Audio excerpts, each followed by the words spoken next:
Assalamualaikum warahmatullahi wabarakatuh semuanya. Bagaimana kabarnya hari ini? Semoga kalian tetap semangat belajarnya.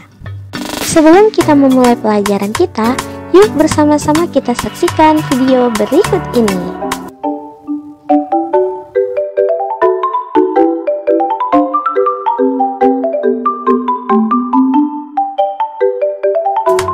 Pernahkah kalian melihat lingkungan seperti di dalam video tersebut, di mana ada beberapa hewan yang sedang berkumpul?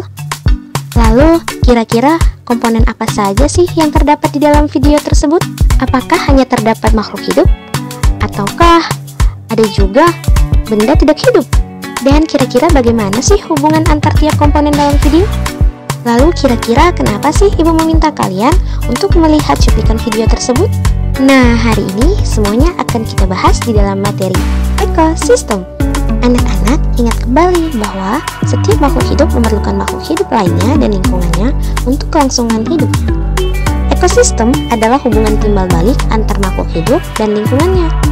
Berdasarkan proses terbentuknya, ekosistem dapat dibedakan menjadi ekosistem alami dan ekosistem buatan. Di dalam ekosistem ada dua komponen. Yang pertama, komponen abiotik dan komponen biotik. Kira-kira apa sih perbedaan kedua komponen ini? Yuk perhatikan penjelasannya lebih lanjut.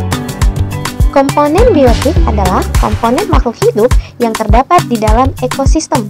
Contoh komponen biotik adalah manusia, hewan, dan tumbuhan. Sedangkan komponen abiotik adalah benda yang tak hidup yang terdapat di dalam ekosistem.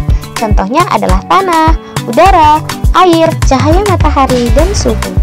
Jadi dalam ekosistem ada komponen biotik yang merupakan makhluk hidup dan komponen abiotik yang merupakan benda tak hidup. Di dalam ekosistem juga terdapat yang namanya individu, populasi, dan komunitas. Ada yang tahu perbedaan ketiga ini apa?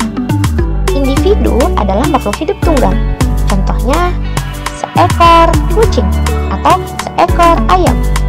Populasi adalah kumpulan individu sejenis yang menempati suatu daerah tertentu. Contohnya kumpulan ayam-ayam, berarti ada populasi ayam. Sedangkan komunitas adalah populasi makhluk hidup di suatu daerah tertentu. Kita lihat contohnya pada gambar berikut. Di dalam gambar ini terdapat beberapa jenis hewan. Ada kumpulan gajah, ada kumpulan singa, dan lain-lain. Itulah yang kita sebut dengan komunitas.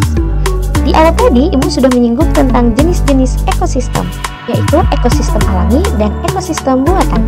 Ekosistem alami adalah ekosistem yang terbentuk dengan sendirinya, tanpa ada campur tangan manusia. Contohnya ekosistem hutan, ekosistem padang rumput, ekosistem sungai, dan ekosistem danau. Sedangkan ekosistem buatan adalah ekosistem yang diciptakan manusia untuk memenuhi kebutuhan manusia. Contohnya sawah, bendungan, dan kolam ikan, serta masih banyak contoh ekosistem lainnya. Gimana, sudah paham bukan apa sih yang dimaksud dengan ekosistem beserta dengan jenis-jenisnya? Sampai di sini ya pembelajaran kita hari ini. Tetap semangat belajar di rumahnya. Assalamualaikum warahmatullahi wabarakatuh.